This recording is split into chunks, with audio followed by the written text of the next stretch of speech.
Madhumitha, time ஆயிடுச்சுமா, answer சீட்டை கொடுமா.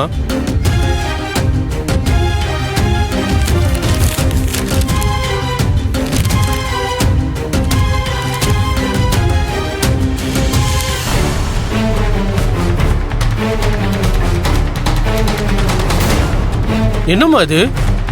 ஒரே ஒரு கொஸ்டின்ஸுக்கு தான் ஆன்சர் எழுதியிருக்க. சார், எனக்கு அந்த ஒரு கொஸ்டினுக்கு தான் சார் ஆன்சர் தெரியும். என்னது, ஒரு கொஸ்டின்ஸுக்கு தான் ஆன்சர் தெரிஞ்சதா? நான் தான் நேத்தே எல்லா கொஸ்டினையும் எழுதி போட்டு படிச்சுட்டு வாங்கன்னு சொன்னேன்ல. மற்ற எல்லா ஸ்டூடெண்ட்ஸும் படிச்சுட்டு வந்து ஃபுல்லா ஆன்சர் எழுதியிருக்காங்க. நீ என்னம்மா இப்படி சொல்லிட்டு இருக்க? சார், படிச்சதெல்லாம் மறந்து போச்சு சார். இந்த ஒரு கொஸ்டினுக்கு தான் சார் ஆன்சர் தெரிஞ்சது, அதுதான் சார் எழுதுனேன். அப்படின்னா உனக்கு படிக்கிறது மனசுல நிக்க மாட்டேங்குது.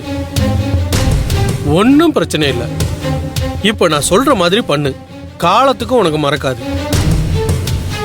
இப்ப நீ என்ன பண்றனா, நான் இப்ப டெஸ்ட்டுக்கு கொடுத்த கொஸ்டின்ஸ் ஒவ்வொன்றத்துக்கும் 10 முறை புக்கை பார்த்து ஆன்சர் எழுதுற. என்ன சார் சொல்றீங்க? ஒவ்வொரு கொஸ்டினுக்கும் 10 முறை ஆன்சர் எழுதணுமா? போய் உட்காந்து எழுதுமா, போமா. ஐயோ சார், என்னால முடியாது. முடியாதுன்னா சொல்லக்கூடாதுமா. உனக்கு நான் இப்ப கொடுத்துருக்கிறது இம்போசிஷன், நீ முடிச்சுதான் ஆகணும். சார், நீங்க டியூஷன்ல இருக்க டீச்சர் தான், என்னமோ ஸ்கூல் டீச்சர் மாதிரி இம்போசிஷன்லாம் கொடுக்குறீங்க. டியூஷன் சென்டரும் ஸ்கூல் மாதிரி தான்மா. இது சும்மா ஜஸ்ட் லைக் தட்னு டைம் பாஸ் பண்ணிட்டு போற இடம் கிடையாது.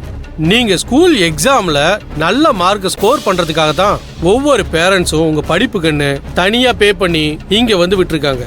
அந்த நம்பிக்கையில தான் உங்க அம்மாவும் இங்க கொண்டு வந்து விட்டுருக்காங்க. ஒன்னு நல்ல மார்க் ஸ்கோர் பண்ண வைக்கிறது தான் என்னோட முதல் வேலையே. உனக்கு படிச்சது மறக்காம இருக்கணும்னு தான் இந்த இம்போசிஷனை கொடுத்துருக்கேன்.